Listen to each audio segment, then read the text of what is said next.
அந்த தைவான் பார்ட்டிக்காரன் 50 லட்சம் ரூபாய்க்கு ரொம்ப யோசிச்சேன். நான் போயிட்டு அடுத்த வாரம் வாடான்ட்டேன்.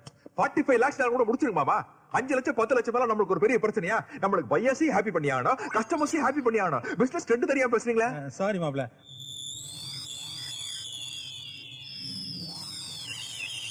தனியாச்சும் அந்த கான்ட்ராக்டர் கலிபோர்னியா ஃபைல் அது நான் அக்கல்ல வச்சுக்கிறதுக்கு நான் கொடுத்துருக்கேன். இதோட ஒர்த் என்ன தெரியுமா உனக்கு? 1 கோடிங்க.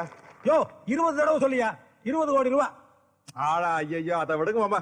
ஐயா, இது இந்த போர்டு மீட்டிங் நடந்ததுல அப்பா வந்து கொடுத்துக்கலாம்ல? இல்ல இந்த சென்ட்ரல் மினிஸ்டர் குர்தாஸ் மாரண்டி பேசியிருந்தல அப்ப கொடுத்துக்கலாம்ல? வெயிட்ஜி குருதாஸ் சென்ட்ரல் மினிஸ்டர் பேசுறாரு, ஏர்போர்ட்ல இருந்து பேசுறாரு, ஃளைட் லேட் ஆட்டாங்க.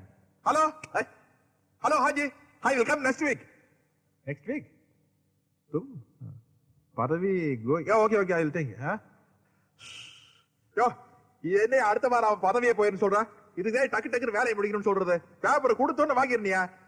எல்லா வேலைக்கு நானே போயிட்டு இருக்க முடியுமா? எத்தனை வாட்டியை சொல்றது? எப்பா சாமி, போதும்டா ஓட்டுறது. ரீல அந்து போச்சு, அடிச்ச அடியில கிழிஞ்சு போச்சு. நீங்க என்ன பேசுறீங்கன்னு கேட்கல. ஊம படம் பார்த்த எவக்டா சாமி. அங்க பாரு மாப்பிள்ள, 30,000 ரூபாய் வாங்கினதுக்கு அந்த நேபாள்கார குர்க்கா காலையில தான் கரெக்டா சோலி பார்த்தா. ஓங்கி ஒரு அப்பு லெப்ட் அவுட். அது பத்தாதுன்னு வீட்டுக்கார சேர்த்து ஒரு அப்பு ரைட் அவுட். அட அவங்களையாவது மன்னிச்சிடலாம், அதர் கண்ட்ரி அதர் ஸ்டேட். இதெல்லாம் பத்தாதுன்னு இந்த நிக்கிறாங்க பாரு லோக்கல் பார்ட்டி அம்மா, ஒரே அப்பு. 80-90 வயசுல வர்ற குழப்பம் எல்லாம் இப்ப வந்துருச்சு. எனக்கு கண்ணே லேசா மங்களா தான் தெரியுது. யாரு எங்க நிக்கிறீங்கன்னே தெரியல. குத்து மதிப்பா தான் பேசுறேன். நான் தான் அப்பவே சொன்னேன், இந்த தாடிக்காரனை நம்பாத வில்லங்க முடிச்சவன் என்னைக்காவது ஒரு நாள் கம்பி என்ன வச்சிருவான்னு. கேட்டியா நீ? மாப்பிள, என்னால நிக்க முடியல. அதனால இது ஒரு இதால வந்த இளவுதான்.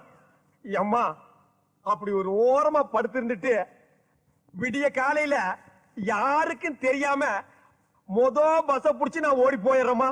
இப்படி ஒரு சம்பவம் நடந்ததாகவோ இந்த ஸ்பாட்ல ஒரு வீடு இருந்ததாகவோ நானும் மறந்துடுறேன், நீங்களும் மறந்துடுங்க. நான் இந்த பக்கமே வரமாட்டேன்டா சாமி. அவ்வா